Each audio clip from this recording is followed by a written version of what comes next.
to morning mga kasakto. So kasakto, yung ipakita natin ngayon is yung ating talong na schedule for 49 harvest. So ito,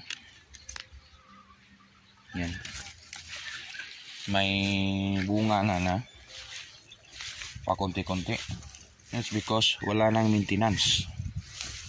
So walang maintenance, no? Yan, may bunga pa rin na makukuha. So nalilito tayo, bakit ganun pa yung bunga?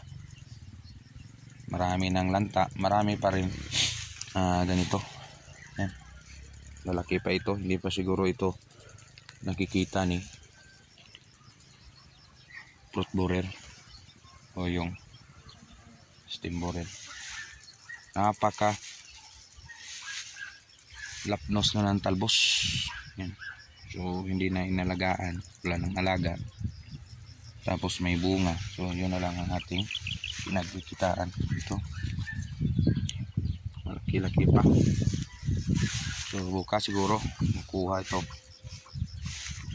kunin to, may pera pa siguro dito.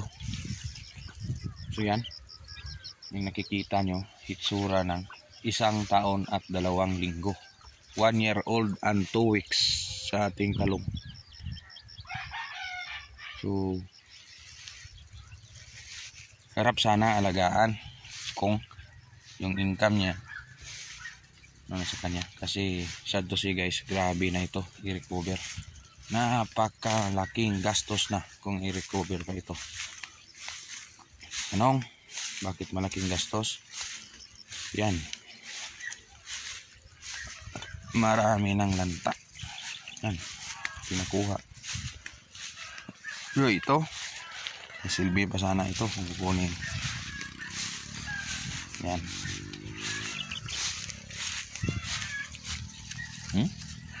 pwede pa sana.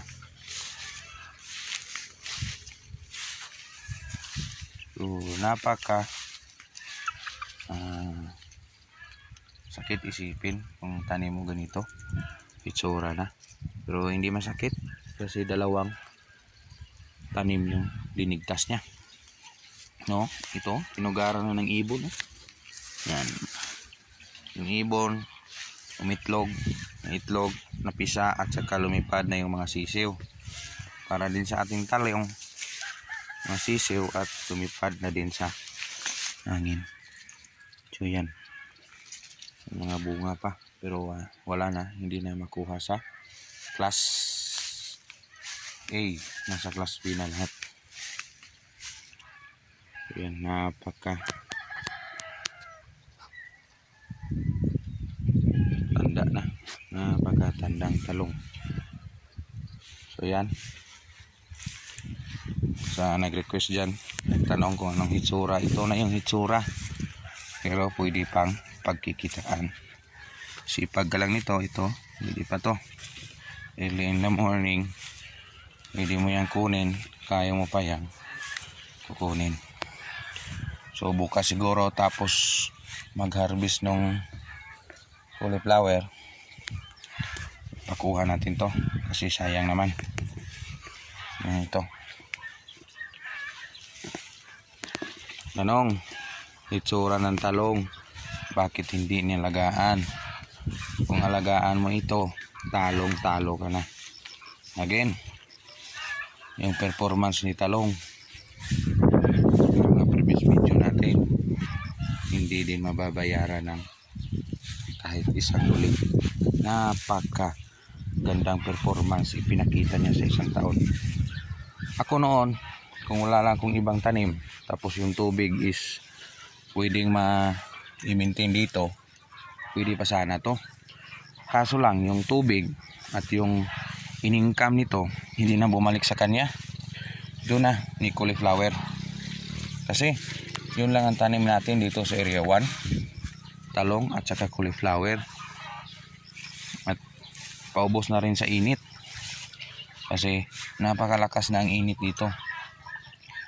Si Haring Bulkan, yun, sa taas, yung tubig na yun na ibigay niya, meron pa din, pero kaso limit na lang sa ating tanim na very sensitive sa tubig gaya ni cauliflower. Next crop plano natin i-adjust ito kung anong tanim natin. Kung kukuha ka ng magugulay, ito maganda ito kasi wala na itong insecticide. Kung wala na insecticide, napaka-healthy na kainin.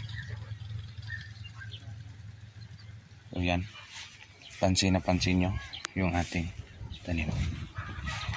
So yan lang muna ang update ni Insakto TV sa talong na nag-edad at sa nagtatanong kung ano ng hitsura. Ito yung hitsura, 1 taon at 2 linggo ang ating Calisto F1. Still magpapasalamat sa 1 taon at 2 linggong ipinakita nating talong. 2 tanim yung naligtas, yung kalabasa at yung ating cauliflower. Still sa cauliflower still harvest, at yung talong still harvest kung may kukuha ka. Yan lang muna, konting update dito sa Canlaon City, Negros Oriental. Magpasalamat. Kung walang tanim, wala rin tayong aanihin. Liwanag ni Vulcan Canlaon, yan ang magbigay sa atin ng liwanag.